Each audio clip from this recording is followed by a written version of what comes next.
Now on Denver 7 News, Ukrainians remain defiant. We are not putting down arms. The country is heading into another terrifying night, unsure of whether the capital will still be theirs in the morning. The only flowers for Russian soldiers is the Molotov cocktail. And large gatherings happening around the world in support of Ukraine, including right here in Colorado. We need people to know that if they buy pills on the street, it's playing Russian roulette. Plus, the state attorney general is waging war on fentanyl, taking action to stop the drug from killing Coloradans. We start off tonight with a live look in Kiev, where residents of the Ukrainian capital are hoping to make it through another night. The capital was just rocked by several large explosions in just the past few hours.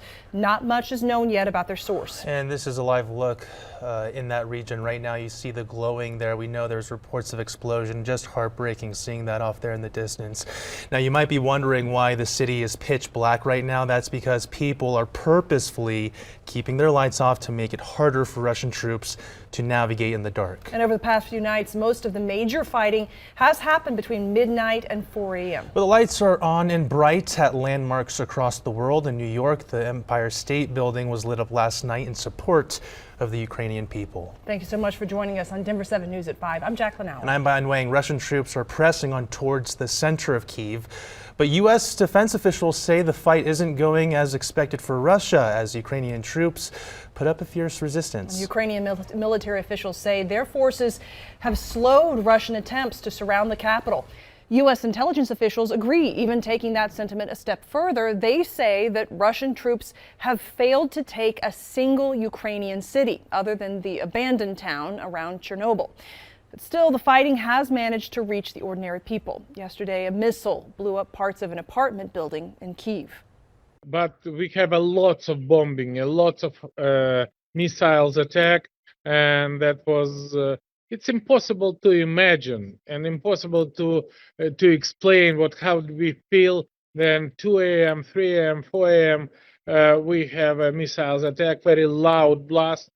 Unimaginable. Well, President Biden is closely monitoring the conflict. Just this morning, he authorized $350 million in additional security aid to Ukraine. This conflict is creating what could be Europe's worst refugee crisis since World War II.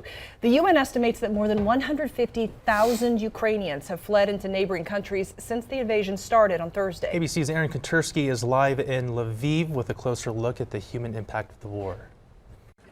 The Russian army's menacing advance put hundreds of thousands of people in motion, a mass flight out of the country. We left yesterday, took us about 18 hours to get here. Here in Lviv, we met Kyle Mims of Fort Worth, his wife Amy and their 2 kids. He's a professor in Kiev, a place now too dangerous for his family. And then as we left, you could see the tanks, everything missiles, kind of soldiers rolling into town. So we were like, this is not a good place for our kids. At the Polish border, children carried toys. Their mothers carried the burden of escaping a war. Ina and her 12-year-old daughter had to leave her husband in Kiev. She says she doesn't know what the future holds, but right now she's feeling fear and pain. Tens of thousands of Ukrainians have crossed an international border. Most are women and children. The men must stay behind to join the resistance. We're setting up a checkpoint, this man told us, just to be prepared. The men in this country cannot leave. They've been conscripted into the fight, and without advanced weapons, they're doing what they can to protect their neighborhoods. They're filling sandbags, they've got tires, this makeshift checkpoint. They're also filling bottles with gasoline for Molotov cocktails. The atmosphere has turned more tense. Normally teeming streets are quieter. And air raid sirens sometimes force life to move underground. Over there's a water tank, and there's a couple of radiators. In case it's really cold, people can stay warm in here for as long as they need to. Above ground, the Mims family bounces their suitcases over the cobblestone streets of this ancient city as they join the crush of Ukrainians trying to leave. Aaron Katursky, ABC News, Lviv. Here in Colorado, a massive rally in support of Ukraine today. This large crowd gathering on the steps of the Colorado State Capitol with flags and signs. You can see there a lot of people are wearing yellow and blue, inspired by the colors of the Ukrainian flag. Colorado leaders say they are doing their part to take a stance against Russia for its invasion of Ukraine. Governor Polis says the state will make sure none of its contractors are doing business with Russia. We have less visibility into them, but we're committed to making sure that the state of Colorado does not in any way empower the regime of Vladimir Putin. The governor also said the state will welcome Ukrainian refugees and refocus on cybersecurity protections for critical infrastructure. Colorado's pension fund will also withdraw $7 million from a Russian bank due to recent sanctions by the federal government. The Colorado Sun is reporting that former Governor Bill Owens is the chairman of the board for one of those now sanctioned Russian banks. The Credit Bank of Moscow is one of Russia's largest banks, but it's owned by investors and not the Kremlin. Owens tells the Sun that he would resign as chairman if sanctions are imposed. Colorado will get $385 million in a settlement with multiple drug companies. The agreement, which was finalized yesterday, involved 4 major drug manufacturers responsible for contributing to the opioid crisis. The entire settlement will distribute $26 billion across all 50 states. And today, Colorado Attorney General Phil Weiser spoke in front of parents and advocates about our state's opioid crisis. One of the biggest concerns now is how prevalent fentanyl is. And it's really only getting worse. Just last year, Weiser says more than 700 Coloradans died because of fentanyl, either from overdosing or poisoning. Denver 7's Patrick Perez joins us now with more on this effort to raise opioid awareness. Yeah, Bayan, this conversation today was planned way before those 5 people died from fentanyl poisoning in Commerce City last weekend. But regardless, there's never been a better time to talk about this with your kids.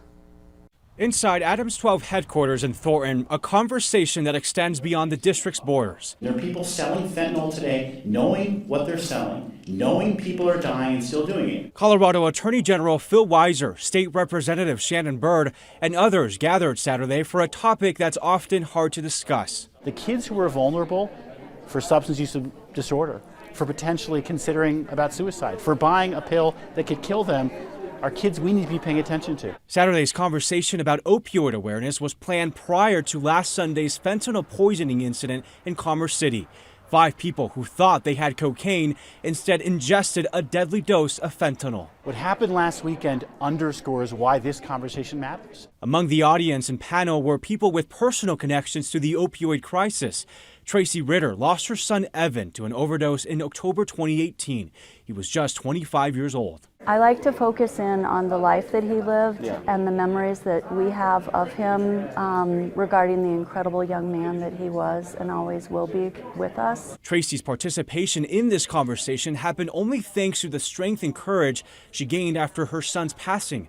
Her mission is to speak with other families struggling with substance abuse. He really does give me that energy and that fight that I don't think I would have had if, unfortunately, this hadn't happened. Weiser recognizes getting the message across to kids and teens about the dangers of illicit drugs will take more than just meetings with parents and community advocates. Kids talking to kids are going to be a difference maker as we raise awareness about the risks of fentanyl, about opioids, and all sorts of substances that can be harmful. And with a few kids in today's audience, the hope is part of this message gets passed along. And Weiser says he and his team plan to host more of these discussions throughout the state. Once those dates are set, we will, of course, let you know. For now, I'm live in the newsroom. I'm Patrick Perez, Denver 7. All right, thank you, Patrick. And fentanyl is quickly turning into the Denver Metro's silent killer. Both the city of Denver and Denver police are taking a tough stance to try to combat this crisis. In 2021, Denver police say they seized a total of 115 pounds of fentanyl-laced pills. The DEA says just 2 milligrams of fentanyl are enough to kill a person. That's about the size of a few grains of salt. A Denver police commander says the frequency of finding fentanyl-laced pills is rising. The number and amount of pills that contain potential fatal amounts of fentanyl in them, at one point in time it was in the realm of 26%. Now we're seeing upwards of potentially over 40%. And Denver police say their biggest focus right now is getting distributors off the streets. 5 people were killed and 3 others injured in a crash in Commerce City overnight. Police say it happened around 9:30 at the intersection of East 112th Avenue and US Highway 85. Witnesses tell police that an SUV was speeding southbound on US 85 when it hit another SUV turning left onto East 112th Avenue. Emergency responders found 4 people dead at the scene.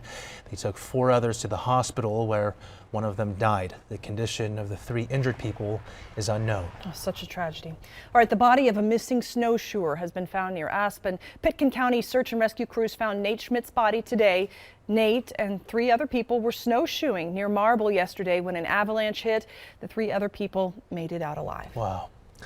The Colorado community continues rallying behind friends, family, and even complete strangers who lost everything in the Marshall Fire. Denver 7's Christian Lopez shares the story of one man who is getting help reviving his business from people he's never met before.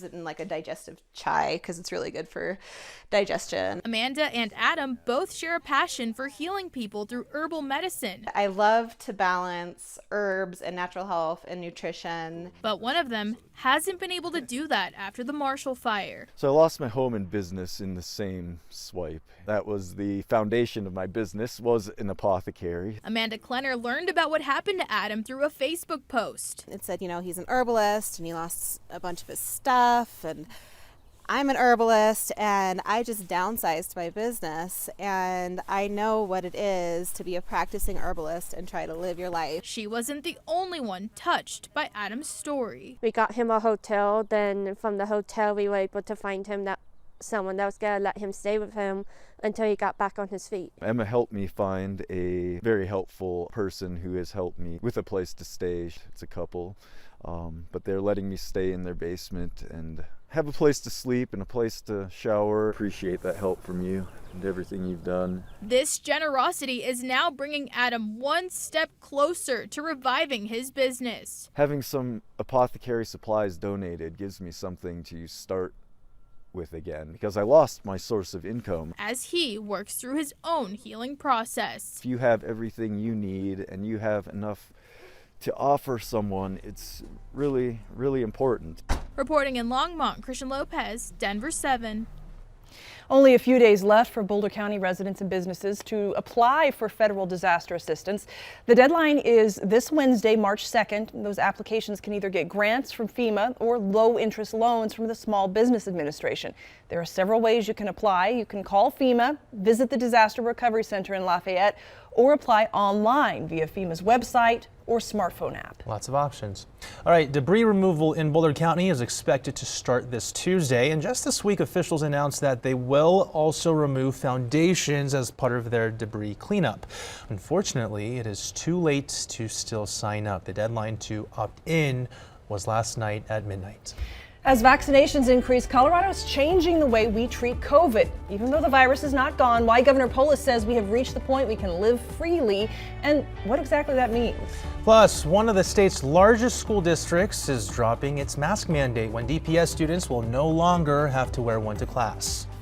And clear skies statewide on this Saturday. We finally hit above freezing here in Denver at 39 degrees recorded out at the airport. This is actually the coolest day on our 7-day forecast. More on the warmer weather coming up when we come back.